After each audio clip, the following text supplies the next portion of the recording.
Hi, this time we will explain the plot of the movie titled Gerald's Game, released in 2017.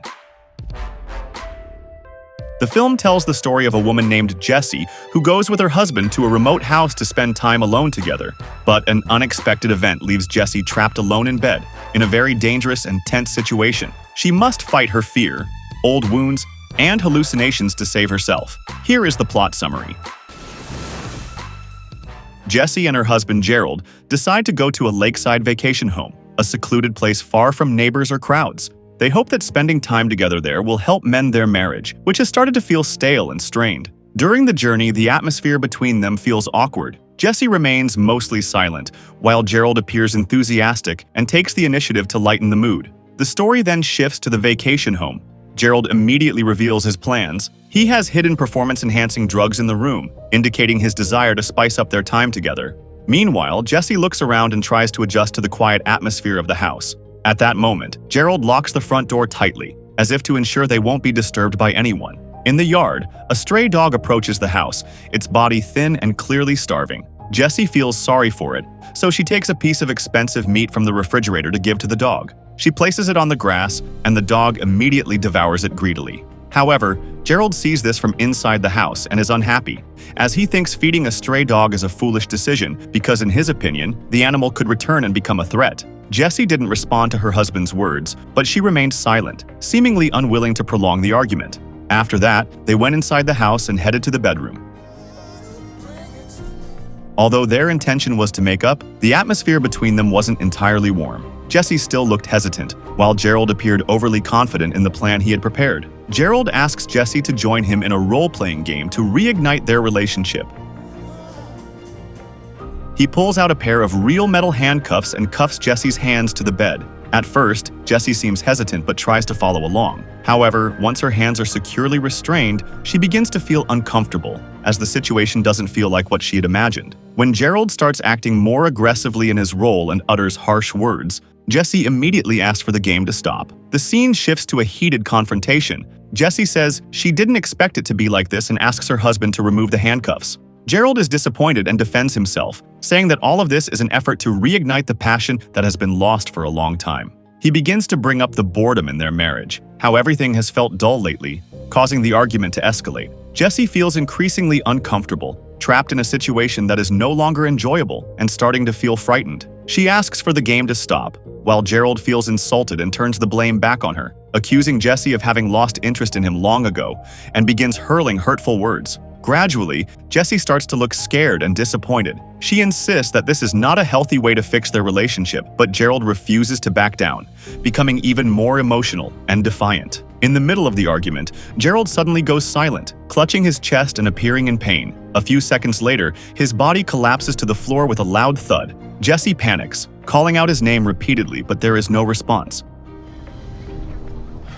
She can only watch from the bed, her hands still shackled, as her husband's lifeless body lies motionless. It turned out that Gerald had suffered a heart attack and died instantly, while Jessie was now trapped. Both her hands were bound to the bed with steel handcuffs, and the key to the handcuffs was in Gerald's pants pocket, which was now lying far out of her reach. There was no phone, no neighbors, and all the doors were locked. No way out. Time kept passing, and the sun began to set in the west. Inside the room, Jessie's condition worsened. Hunger and thirst weakened her body. Her vision grew blurry, and her breathing became irregular. She was losing strength, but her mind remained lucid. In the silence, the sound of the front door slightly opening could be heard. The stray dog that had been fed earlier entered the house. The animal sniffed the air, following the scent that led it to the bedroom, then approached Gerald's lifeless body lying on the floor. With calm yet feral intensity, the dog sniffed Gerald's body before beginning to bite his arm. Jessie, witnessing this, screamed in terror, crying and shouting, desperate to stop the animal. Though unable to move freely, she swung one leg toward a broken glass on the floor, attempting to create a loud noise to scare the dog away. She also grabbed a book from the shelf above her head and threw it at the dog, then kicked toward the side of the bed, trying to create a commotion. The sounds of impact and screams finally caused the dog to back away slowly, then leave the room. Jessie sobbed, seeing her husband's body growing more damaged, but she knew she had to stay alive. Night fell, and exhaustion began to take over Jessie's body and mind. Bound to the bed and without any help, her thoughts began to fragment. She saw Gerald standing near the bed, his face looking alive but cold.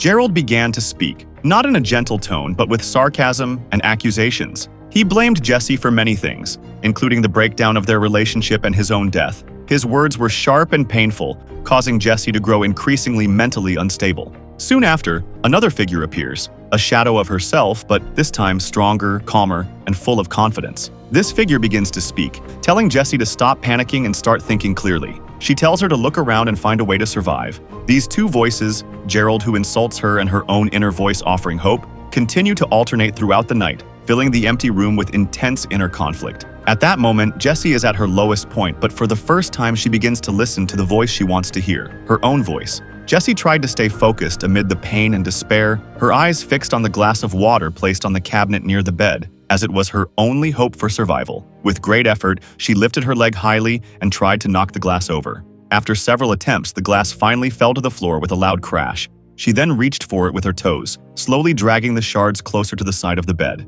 In a state of extreme thirst and weakness, Jessie shattered the glass completely on the floor, hoping to lick the remaining water between the shards. She bent down as much as she could, then licked the droplets of water from the floor and the shards, despite the risk of getting cut. The taste of the water was probably minimal, but it was enough to give her hope. Additionally, that small action kept her going, even though her body and mind were nearly giving up. In her bound and exhausted state, Jessie began to be haunted by memories of her past. This time, she wasn't just fighting thirst and physical pain, but also had to confront the shadows she had buried deep within herself. Her memories returned to her childhood, specifically to the time of a solar eclipse. At that time, her father asked her to sit on his lap to watch the eclipse together. However, what seemed like a simple act turned into a traumatic experience that left a deep scar in her life. That event became the starting point of her deep emotional wounds. Jessie realized that the incident had influenced many aspects of her life, including her fear, shame, and even her relationships with others. She never truly spoke about it, not even to her own husband, but now, amidst her life and death struggle, those memories resurfaced, making it clear that the old wound was still there and had never healed. In the middle of the quiet, dark night, Jessie awoke feeling something was different. Her gaze shifted to the dimly lit corner of the room. There, standing tall, was a man with an irregular face, pale skin, empty eyes, and a deformed mouth. He held a small box in his hands, containing jewelry and pieces of bone. His presence was so real yet odd, sending chills down Jessie's spine. She froze in place, unable to look away.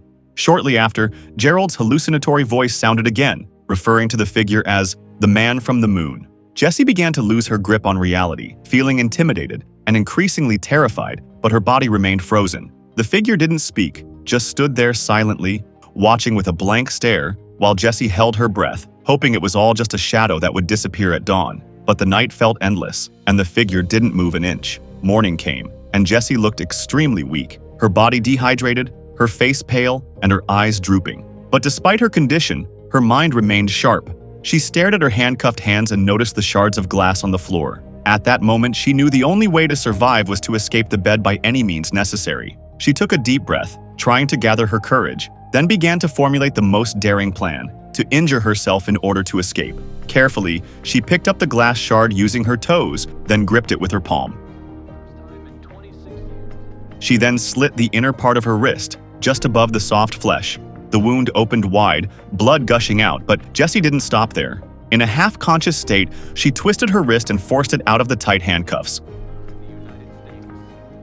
The pain was excruciating, but her fear and determination to survive were far greater, and eventually she managed to free herself, her hands covered in blood. With her body trembling and in immense pain, Jessie struggled to move, though each step felt incredibly heavy. Yet she remained determined to escape this situation. She limped toward the bathroom, her hands still bleeding from her efforts to free herself from the handcuffs. With great effort, she wrapped her wounded hands in a thick towel to try to stop the bleeding.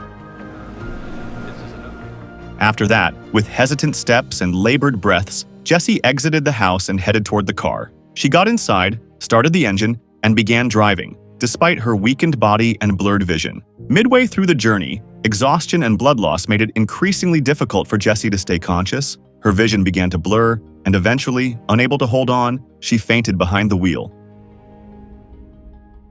Fortunately, a man who was passing by noticed the car moving aimlessly. He immediately stopped and ran toward Jessie's car. Quickly, the man opened the car door, pulled her out, and took her to a safer place to save her from a worse situation. So Jessie finally received the help she desperately needed. Several months passed, and Jessie wrote a letter to her younger self. She realized that all this time, she had been bound not only physically to that bed, but also emotionally to the unhealed wounds of her past. In the letter, Jessie recounted everything she had never dared to reveal before, about the trauma caused by her father, about her marriage filled with pressure, and about how that terrifying night ultimately set her free. After surviving, Jessie recounted everything she had experienced, including the terrifying figure she referred to as the man from the moon. But the police initially doubted her story. They believed it was merely a hallucination caused by trauma and severe dehydration. But the investigation results proved otherwise. From the crime scene analysis, fingerprints and DNA traces of a third person were found, which did not match Jessie or Gerald.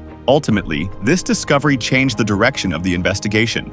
Sometime later, the police successfully arrested a man named Raymond Andrew Joubert, who was known as a grave robber who stole jewelry and kept parts of dead bodies. When his house was searched, the police found a disturbing collection, including items belonging to the victims that had been missing for a long time, and one of them came from Jessie's house. The media dubbed him the Moonlight Man, because he often appeared at night and silently watched his victims. This fact proved Jessie's story to be true.